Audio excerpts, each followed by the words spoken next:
So I recently acquired this incredible wand at a Ren fair, and as fun as it is to carry it around my house and wave it around, I'd love to be able to wear it to like another Ren fair, or costume parties, or the grocery store, and to do that I need a wand holster. I would love it to go right at my side here so that it's quick access and I'm able to just grab it whenever I need it. So I thought today maybe I could make that. And if that wasn't complicated enough already, I want it to be convertible so that I can go here at my side, down at my hip, and also maybe convert to hang it on the wall somehow so I can display it in this room. Seems easy enough.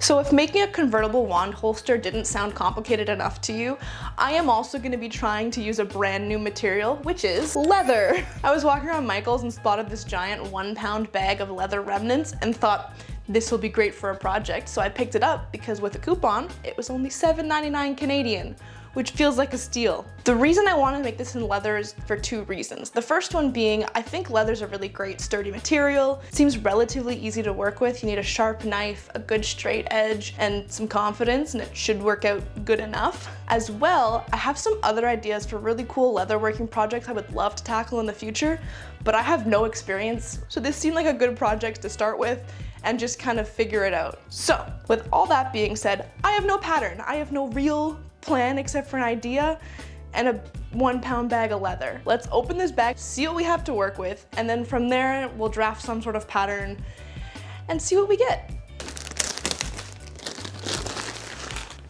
My hopes are low because this is just remnants. Okay, honestly, not a bad haul for the price.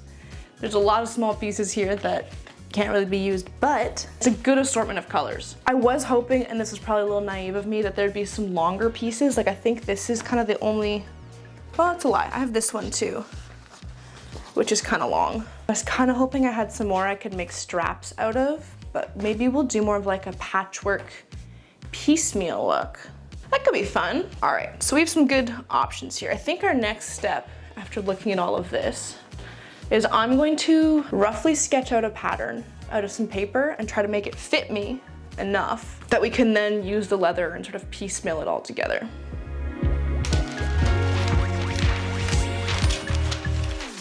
So while I cut up this paper, let me explain my design idea a little bit.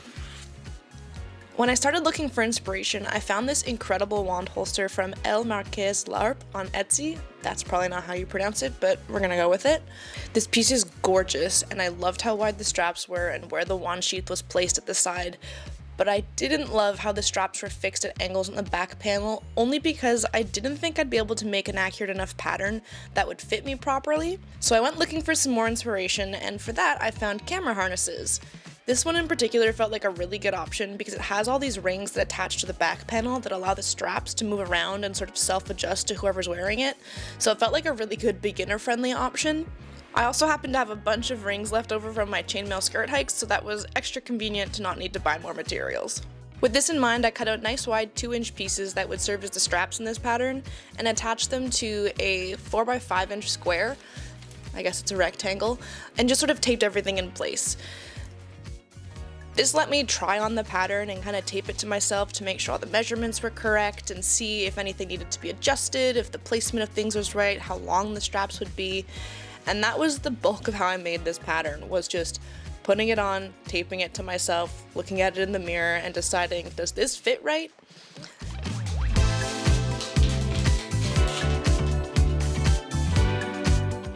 Once I was happy with how all that was shaping out, I grabbed more paper and cut out this like weird blunt triangle shape for the sheath. I taped it all up so that I could actually put the wand in it and test the sizing on it, and I just cut away and retaped and cut away and retaped until I found something that was tight enough that it would keep itself in place, but also loose enough that I could pull it out without any trouble. I also patterned these little loop things, which you'll see throughout this part of the video. I don't end up using them, so just ignore them. From there, I very carefully disassembled this pattern I just spent a bunch of time making and cut in some more fine details. I refined the shapes on the edge of this back panel to have tabs, as well as cut in some indents so that the rings sit a little bit better into them.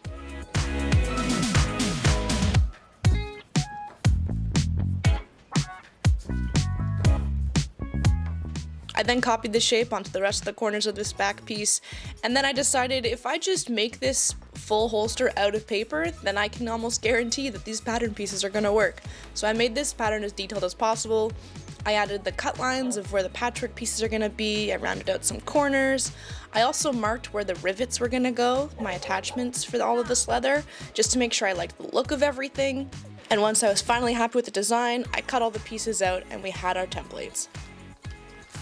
The afternoon lighting is a little weird, but I have gone ahead and finalized all of my pattern pieces. It took a lot of finagling to get them where I wanted them to be. It was a lot of cutting the paper, trying it on, adjusting it a little bit, and hoping for the best. I think I have enough material to make this 2-toned only, as opposed to like 7-tone, which I was a little bit worried about, but I think I'm gonna be using these two together. It's this like classic brown leather color, and then this more like gray brown. I don't know how to describe these. They're both brown, but they're different. One's a little bit more mid-tone, one's a little bit lighter. I've also cut these sort of interesting looking edges on them. But basically these are gonna overlap, and I'm gonna extend the material slightly over an edge, so that way these will overlap, and then I can rivet them together. But basically you're just gonna make a little overlap. And then I'll make sure that anytime there's a connecting joint that's two different colors of leather, to hopefully give a really fun, like, it's not quite studded leather look, but it's kind of studded leather look with this. I visualized it. In my head it looks good, and I think it's gonna be cool. So it's now time to officially cut the leather, which I'm very scared about. Not because it's like expensive, but because I only have so much of it, and once it's cut you can't go back. But I guess that's like sewing, where you cut it and you can't go back. We're gonna be brave, and we're gonna do the thing, because what's the worst that happens? I ruin some material and I have to pivot on the colors I wanna use. Ultimately not so bad, so. Some things I learned while cutting. One, it's really important to have a sharp blade. I was starting out with like a already used X-Acto knife blade, which was fine, but it did require a couple of passes through the leather with that. When I switched to a brand new blade, it was way better because we cut through in one stroke and made the lines a lot cleaner. I also definitely should have used a straight edge more on these straight long cuts to make them a little more precise. In the final product, it didn't super matter, but I would definitely look at getting like a better ruler in the future, because I used one at the very end and it was way better.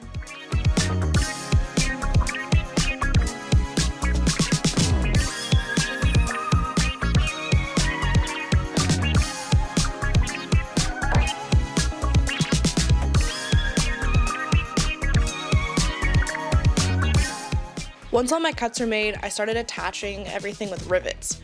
Rivets are a two-part system. There's a pin and there's a cap. You punch a hole in your leather. You stick the pin through the bottom of it, and then you put the cap on top.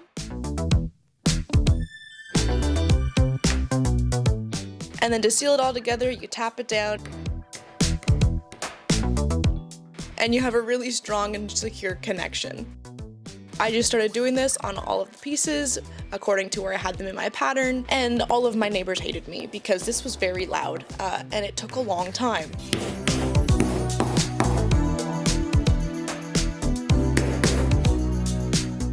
At a certain point, I ran out of the large rivets, so I had to switch to the smaller ones for the sheath, which actually was a good thing because the smaller ones fit the design a little bit better, so I just spent some time mapping out where they were gonna go, and then the exact same process, hammering holes, putting the rivets through, and hammering them all together.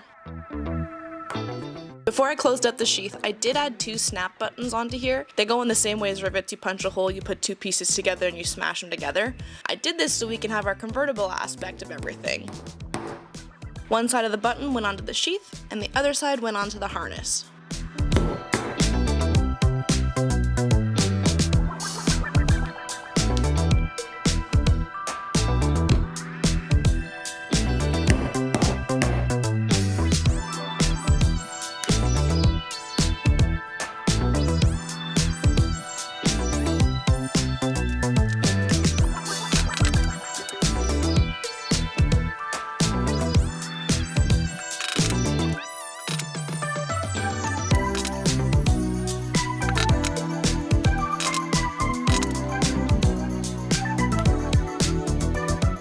Once the buttons were in place, I closed the sheath up and tested it all to make sure it all fit together.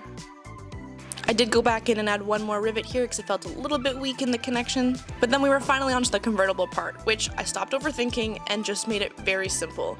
It's two little attachments. One of them is this small leather strap with a ring and a single button on it. This one will allow me to hang it on a wall using like a nail or a pretty hook.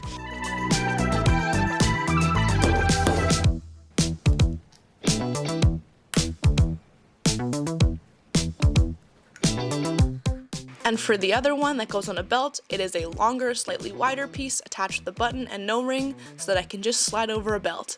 And with all of this finished, it is finally time for the reveal.